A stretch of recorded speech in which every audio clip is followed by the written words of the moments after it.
Nous accueillons aujourd'hui un champion handisport, champion d'Europe 2023 et 2022 de rugby fauteuil, une discipline inventée en 1976-77 au Canada et qui a de plus en plus d'adeptes. Bonjour Riyad Salem. Bonjour. Vous êtes un pilier de l'équipe de France, vous êtes né en Tunisie, vous avez déjà participé aux Jeux paralympiques de Londres 2012 et à Rio en 2016 et vous vous engagez dans ces Jeux de Paris dans quelques semaines. D'abord, une question se pose, le rugby fauteuil, qu'est-ce que c'est? Quelle est cette discipline? À quoi ça ressemble? Eh bien, on va regarder cette petite séquence et on en reparle avec vous. Alors donc, on va voir en illustre normalement. Voilà, on va voir ces images qui permettent de voir là, c'est le ce basket que c'est. mixte. Là, c'est un peu du basket, oui. Là, c'est bon. du basket. Alors, on va avoir une question quand même qui est toute bête quand on voyait voir sur le rugby fauteuil, c'est que le ballon n'est pas ovale. Alors, est-ce que c'est plus pratique? Pourquoi il n'est pas ovale? Parce que, au fait, ce sport, il a été créé par rapport à un handicap qui était la tétraplégie. Et donc, dans la tétraplégie, on a des gens qui n'ont pas de triceps, pas de biceps, pas de pecs, pas d'abdos, rien. Et donc, il fallait pouvoir saisir la balle et il fallait qu'elle soit assez légère. Et donc, le choix de la balle de volley a été le premier choix qui a été pris pour cette discipline. Alors, c'est quand même malgré tout très physique. Vous rentrez dedans, vous aplatissez, comme pour le rugby traditionnel. En fait, vous ne vous ménagez pas. Non, il faut surtout pas se ménager, surtout quand on prépare les Jeux et qu'on a les Jeux à la maison. Donc là, on revient de Vancouver où on était sur un tournoi, un des plus beaux tournois au monde, avec les 6 meilleures équipes du moment. Et chaque match, c'était une finale. Donc non, on peut pas se ménager. Vous revenez de Vancouver, hein, vous expliquez, voilà. C'était à l'occasion d'un tournoi, la Canada Cup. Oui. Et les Canadiens, c'est eux qui ont inventé cette discipline. Ça s'appelait le Murder Ball à l'époque. C'est les anciens hockeyeurs et footballeurs américains qui ont voulu reconstituer un sport collectif d'impact, de combat. Et ils ont voulu être au jeu. Et c'est pour ça que le nom ne convenait pas. Et il fallait qu'il y ait un certain nombre de pays et de continents qui participent à cette discipline. Et c'est les blessés du rugby, puisqu'on ne joue pas partout dans le monde à ces sports anglo-saxons, du moins du Nouveau Monde. Et c'est les blessés du rugby qui ont fait une OPA, qui ont récupéré ce sport. Vous avez rattaché ça au rugby d'une certaine manière. Exactement. Ça veut dire aussi que le matériel est mis à rude épreuve. Les roues des fauteuils peuvent crever plusieurs fois en match, si j'ai bien compris. Ça veut dire aussi que, comme en Formule 1, les mécanos ont un rôle important dans le bon déroulement du match. Mais il est essentiel.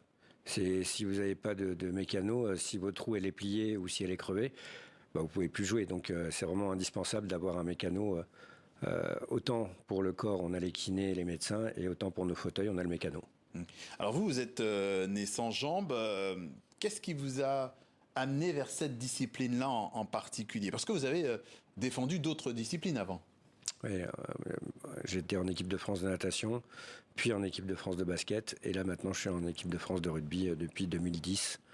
Et qu'est-ce qui m'a amené à cette discipline? C'est une histoire assez longue, donc je ne vais pas la raconter, mais moi j'ai découvert le rugby fauteuil au tout début quand j'intégrais l'équipe de France de basket. Et j'ai dit, non, je ne vais pas rentrer dans ce sport alors que je venais de rentrer dans mon sport de passion. Et j'ai dit peut-être qu'après ma carrière en basket fauteuil, et j'avoue qu'après le basket fauteuil, parce que j'ai fait 18 ans d'équipe de France de basket fauteuil. 18 ans, voilà, c'est ça. Je me voyais pas redémarrer sur une autre carrière et on est venu me chercher et j'avoue on est venu vous chercher. Ouais, voilà, parce que quelqu'un avait vu un potentiel. Parce qu'au début je me suis dit tiens, pourquoi pas refaire du rugby. Mais il n'y avait pas d'équipe de France à l'époque et comme Paris candidatait pour les Jeux de 2012, il fallait qu'il y ait une équipe de France dans chaque discipline. Et il fallait absolument constituer une équipe de France et il fallait des joueurs qui soient éligibles, qui soient atteints des 4 membres, dont je suis atteint. Et il fallait reconstituer créer cette équipe de France. Et j'avais à l'époque... Donc tout était à faire en fait, c'est ça qui était aussi intéressant pour vous dans l'aventure. Voilà, il y avait le club de Toulouse qui portait les choses, nous le club de Paris on accompagnait, on avait l'ASM avec Adrien qui m'avait aussi appelé. Donc voilà, on a essayé les clubs français se sont auto-construits pour créer cette équipe de France. Alors, ce n'est pas un secret, vous êtes quinquagénaire, 52 ans, vous êtes toujours compétitif. Ce sont vos 6e Jeux paralympiques. C'est un atout, cette discipline, finalement, dont on peut l'exercer plus longtemps que la moyenne? Je pense pas. Non? Non, c'est juste qu'après, j'avoue que s'il n'y avait pas eu la candidature gagnée à Paris, Oui. je serais peut-être pas encore. Oui, donc c'est parce que c'est à Paris Parce que c'est à Paris. Quand j'ai appris à Rio, parce qu'à Rio, je voulais déjà arrêter, et quand j'ai appris que c'était à Paris, j'ai dit, allez, 8 ans.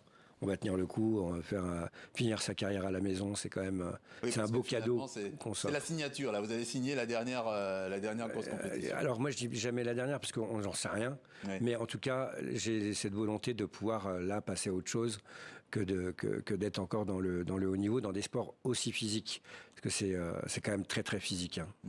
Alors c'est très physique, mais alors j'ai cru comprendre aussi que c'était aussi un sport qui était mixte. Oui. Donc malgré tout, il y a des hommes et des femmes qui participent en même temps, c'est ça? C'est pas malgré tout, c'est plutôt super. Comme c'est physique, ça aurait pu être... Ben, vous allez être surpris. Oui. Les filles, elles sont assez incroyables. Hein. Il y a quelques filles, elles surprennent tout le monde. Elles ont des conditions athlétiques impressionnantes. Et nous, on organise au mois de décembre la Women's Cup à Paris. Et venez voir, vous allez voir, c'est assez fabuleux. La reconnaissance du handisport, c'est un peu le combat de votre vie. Il y a cette exposition baptisée Histoire paralympique, ça se passe au Panthéon. Pourquoi ce regard qui se passe un peu dans le rétroviseur est-il important pour mesurer finalement le chemin parcouru par ce sport, handisport? Parce que c'est important de savoir les origines des choses. Et là, le fait que ce soit le Panthéon qui porte cette histoire, qui accompagne, c'est pas rien. Le Panthéon, c'est le lieu des grands hommes et des grandes femmes qui éclairent les esprits de nos contemporains.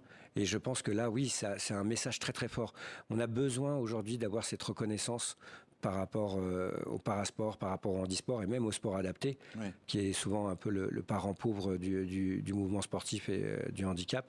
Donc il faut vraiment qu'on puisse comprendre d'où vient cette origine. Parce qu'il y a beaucoup d'Olympiades. Hein. Si vous regardez, il y a les Olympiades des pompiers, de l'armée, des gays. On a plusieurs Olympiades. Et nous, le parasport, on a cette chance d'avoir été embarqué avec les Olympiques. Et on s'aperçoit que c'est pas si vieux que ça.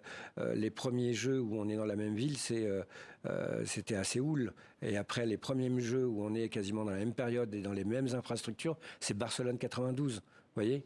Et après Atlanta, on a failli... Donc, il y a une histoire et qu'il faut rappeler, qu'il faut effectivement... Exactement. Et là, je pense qu'avec Paris, ça devrait donner un coup de boost pour les Jeux paralympiques. Et on a besoin de cette visibilité et d'avoir aussi des grandes institutions qui accompagnent ce mouvement. Riyad Salem, vous serez au rendez-vous des Jeux paralympiques qui démarrent le 28 août, du 28 août au 8 septembre prochain. Et en attendant, si vous êtes à Paris, allez voir l'expo photo Histoire paralympique. Elle se tient jusqu'au 29 septembre. Merci Riyad Salem d'être passé. Et venez même prendre des billets pour les Paralympiques. Voilà. Et faites du sport, pas la guerre. Tout à fait. Merci d'être passé par le journal de TV5 Monde. Merci à vous.